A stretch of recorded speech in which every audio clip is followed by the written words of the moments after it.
20 minutes. Our speakers are men who have at least 6 months of current abstinence. Everyone except our speakers should mute themselves now so we don't have background noise. Our speaker tonight is George. George, before you begin, I forgot to ask if you're comfortable with us recording your share and posting it onto our YouTube channel. Sure, that'd be great, Bob. Okay, great, George. Thank you very much. After 15 minutes, our timer, who is Nick, will give you a 5-minute warning, a heads up that you have about 5 minutes left. Please make sure you are unmuted and you can begin your share now. I'm in fact unmuted. Thank you, Bob, and thanks for inviting me tonight.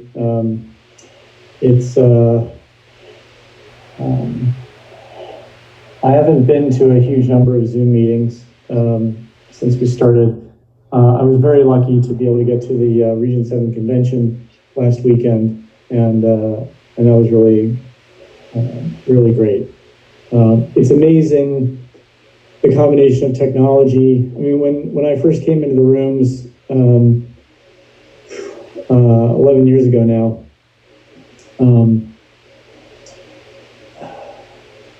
our target demographic is not us guys. Our primary demographic is north of 50 female, and I could suggest some reasons for that, but they're not relevant, they're not important.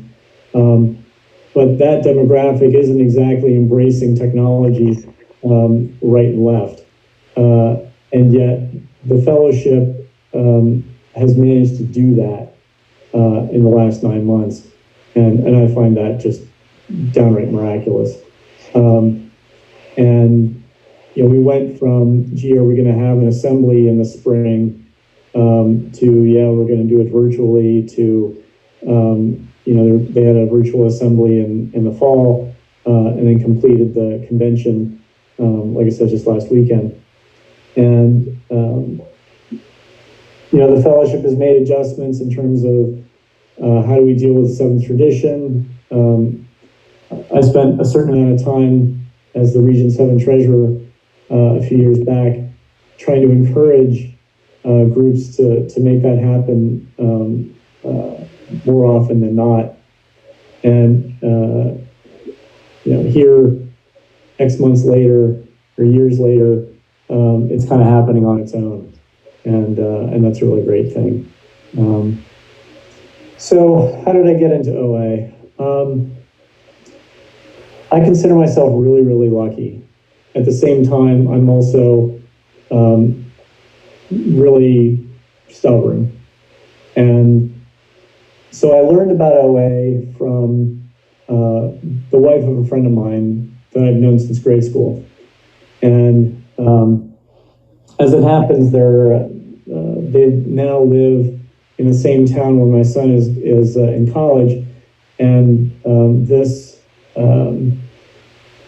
past week, one of his roommates tested positive, and so he had to bug out and go to a hotel,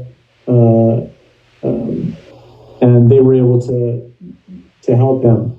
So these are people that have been helping me for well over a couple decades, and even now with my son, not even me directly. And I was lucky that she was willing to share not only her experience, strength, and hope, but also risking her, I wouldn't call it anonymity, but risking her embarrassment or whatever, to share with me 30 years ago that she was in OA. Now, I like to say it took me 20 years to do step one, because, I didn't get into the rooms right away. I had to spend 20 years trying to solve my problem with food, or I should say my problems with food, by myself. Thinking that, well, gee, how important could food be? What's the big deal? Is that something I can handle by myself? And it took me 20 years to prove that I couldn't. It took me 20 years to prove that I needed help from people in OA. It took me 20 years to prove that I needed to be helped by my higher power, and particularly I needed help from my sponsor. And I think so. When I first came in the rooms, my peak weight was about 60 pounds higher than I am now. And it's only, well, it's not like I was excited about being weighed all the time, but it was a constant struggle for me. Every day, I would think about what was I going to eat, and every day I'd get the same answer. You've got to decide. And not only would it happen every day, it would happen several times a day. I often find myself standing in front of the refrigerator, or I'd find myself standing in front of the cabinet where the snacks were. And I got to the point where I realized that I had a real problem with food. I mean, it was, I wanted to lose weight, but I often couldn't stop eating. And when I finally was frustrated enough that I started to learn about fasting, and I bought a book about fasting. And I thought, well, if people are obsessed with food like I am, then maybe that's some kind of sin. And maybe if I learned about gluttony being one of the 7 deadly sins, maybe that would help me also spiritually to understand what it was about food that I couldn't control. So the recommendation was, well, why don't you try fasting? And then when you're fasting, you at least won't have to think about food. Well, that didn't work very well, because pretty much whenever I'd be fasting, I'd be thinking about food.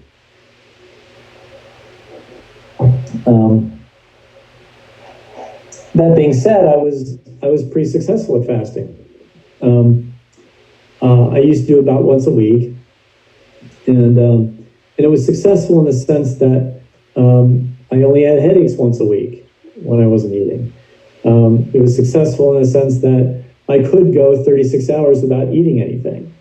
But it wasn't like I was losing weight, because outside of that, I'd still be eating. And I'd still be eating too much. And but at least I felt like I had some control over the food. What I didn't have was control over all of my eating behaviors. And on the day I was fasting, I would inevitably find myself standing in front of the refrigerator, wondering how I'd gotten there. I hadn't thought, oh, it's time to go to the refrigerator. I would just end up there going, oh, wait, today's a fast day, I'm not eating. Or I'd find myself standing in front of the snack cabinet going, wait, how did I get here? Oh my God, I must not have been thinking about food. Eventually, the fasting became kind of a joke. And then it was a lie. I mean, one of the things they tell you in the book about fasting is when you come out of the fast, you're supposed to ramp up your food slowly. So you'd start in the morning after the fast, and you eat a little bit for breakfast, and then maybe a little bit more for lunch, and maybe by dinner time you'd be back to a normal meal. And I got to the point where I wouldn't even ramp up slowly. I'd start off with a normal breakfast, and that involves some pain, but who cares? I just need to eat. And then that became I'd snack after dinner the night before when I should have been fasting, and then that became I was eating lunch on the day I should be fasting, and then I was just eating I was eating breakfast the day I should be fasting, and then it became I'm just eating pretty much whenever I can, constantly. I've lost all control of food. And to go from a point of feeling like I had some control over it to having no control just completely terrified me. And, before I'd gotten, I'd lost weight before where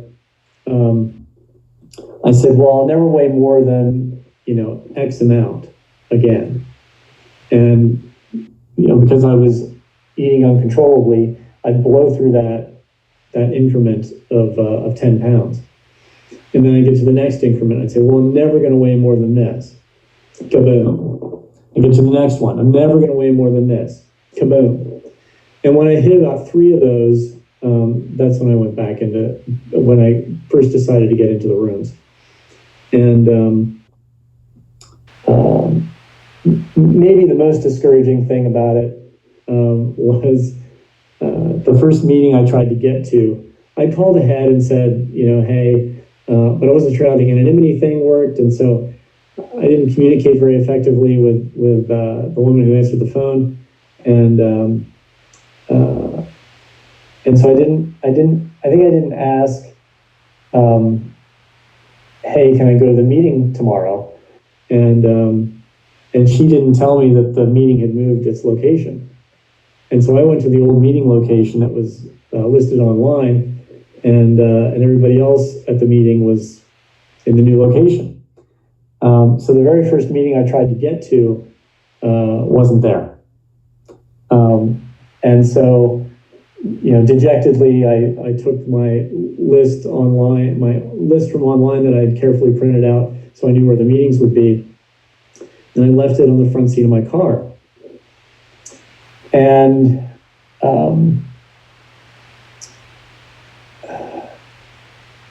my wife, more often than not, would be trying to help me. And might be tired at night, and she'd say, well, do you want me to put your car away? And I'd say, well, no, don't bother, because, I'll take care of the stuff I want to get in the car.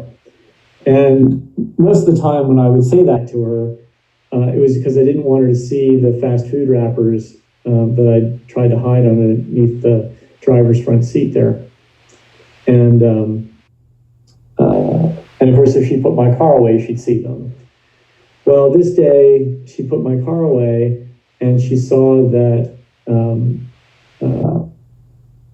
the Overeaters Anonymous meeting list was in the front seat of the car.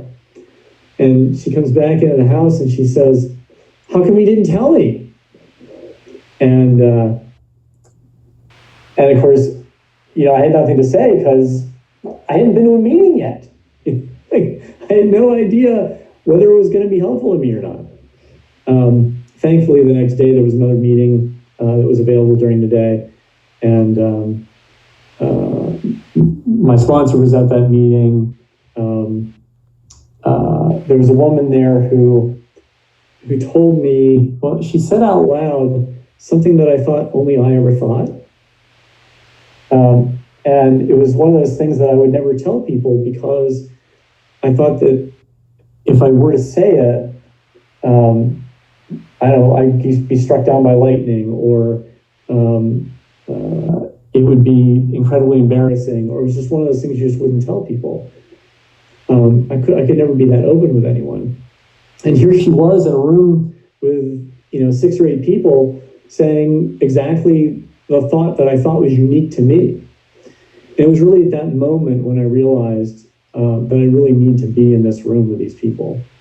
And after that, I made it a point of pretty much every weekday going to a meeting. And so for the next, probably 6 or 8 years, that was my practice, that was my habit.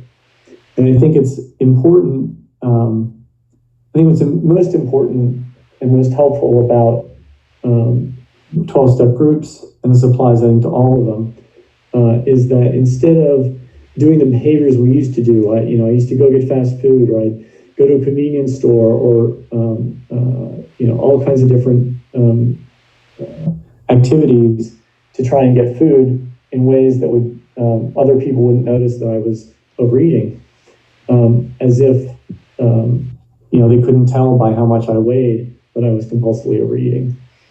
And I was doing these things that were continuously unhelpful.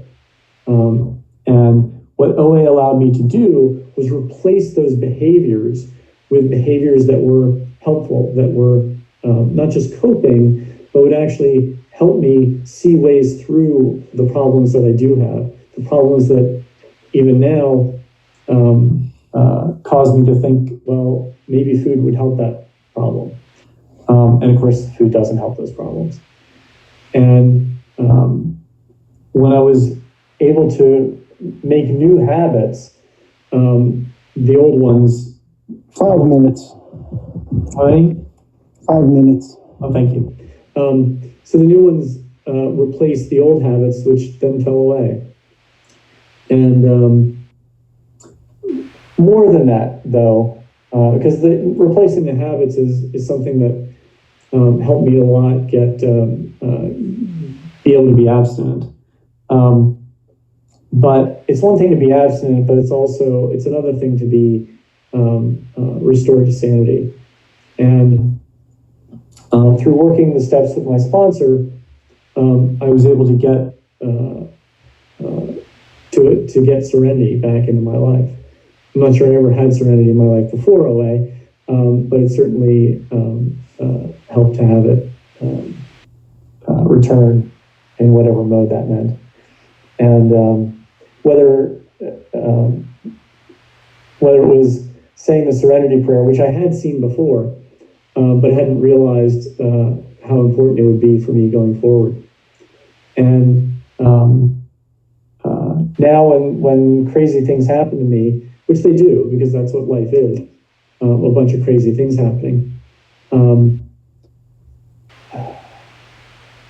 I can have bad days, but I no longer have bad weeks or bad months or bad years. I could argue this is a bad year for me. A lot's happened, a lot that isn't really fun, and most of it not related to anything viral. But at the same time, I can use the tools. I can call my sponsor. I can go to a meeting.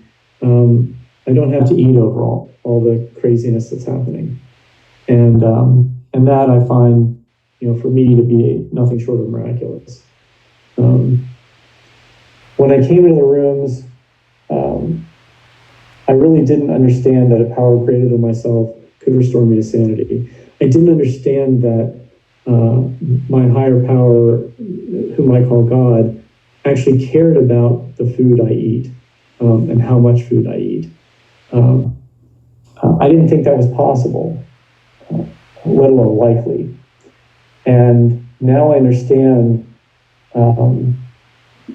that